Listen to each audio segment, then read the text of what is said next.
Félicitations Linda et Sergio. Oui, vous avez été magnifiques. Merci beaucoup. C'est un grand moment. Paul, merci d'avoir accompagné Fatou.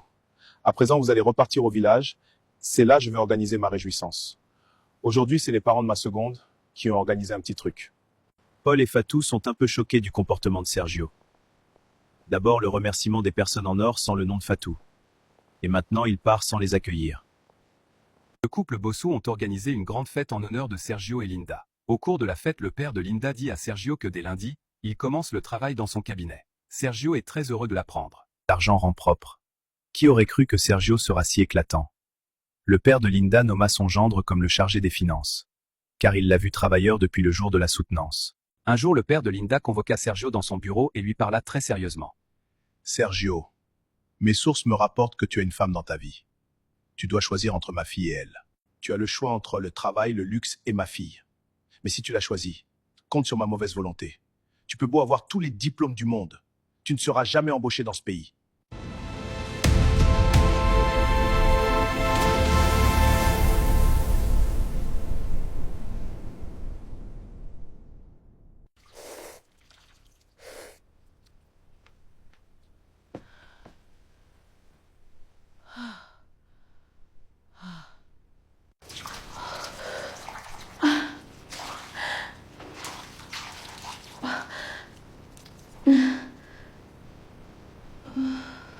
Fatou, ça fait plus de 3 jours que tu ne manges rien. Je pense que ça doit être le palu. Demain, j'irai voir l'infirmière du village pour qu'elle vienne te consulter. Linda acheta un test de grossesse et fit le test le lendemain matin. Elle vit les 2 traits rouges qui prouvent qu'elle est en début de grossesse. Le lendemain, l'infirmière du village vient examiner Fatou. Cette dernière annonce avec sourire à Fatou qu'elle est en état. Fatou est estomaquée de la nouvelle. Ma reine, pourquoi ta voix est un peu bizarre? Tu viens de te réveiller? Non, mon cœur, j'ai une surprise pour toi. Je voudrais qu'on dîne au restaurant ce soir. C'est moi qui paye. Qu'est-ce que je peux sans toi, ma vie? Le soir, comme prévu, Linda parle sérieusement à Sergio. Quand Linda annonce la nouvelle de sa grossesse à Sergio, ce dernier est terriblement en joie et serre Linda contre lui très fort.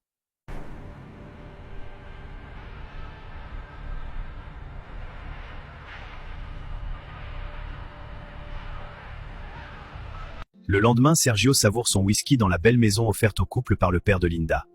Il est très content pour cette nouvelle que sa dulcinée lui a annoncée. Tout à coup, son téléphone sonne. Allô Sergio, merci d'avoir décroché, j'espère que tu vas bien? Bien, et toi? Je te sens pleine forme. Dis-moi quoi de neuf? Chérie, je suis en état. L'infirmière vient de me consulter. Je ne fais que pleurer ici. Mon examen est pour cette année. Quoi? Tu es quoi? Non, débrouille-toi, j'ai eu vent de tout ce que tu fais dans le village. Mais chérie, je t'assure que ce n'est pas ce que tu crois. Pour te dire la vérité, Linda que tu as vue le jour de la soutenance est ma femme à présent. Elle attend un enfant de moi. Ma mère ne veut pas de notre relation. Sergio, le passé rattrape, n'oublie pas. Je suis tellement dessus que tu ne le penses. Mais tout ça, c'est de ma faute. Je te souhaite un ménage paisible.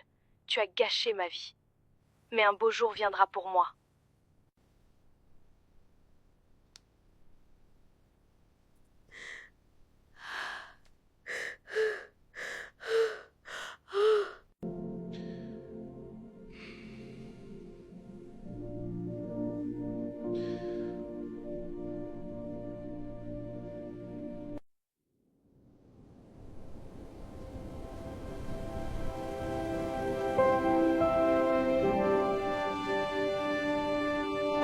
Durant ces 5 mois de grossesse, Fatou a tellement souffert dans la précarité.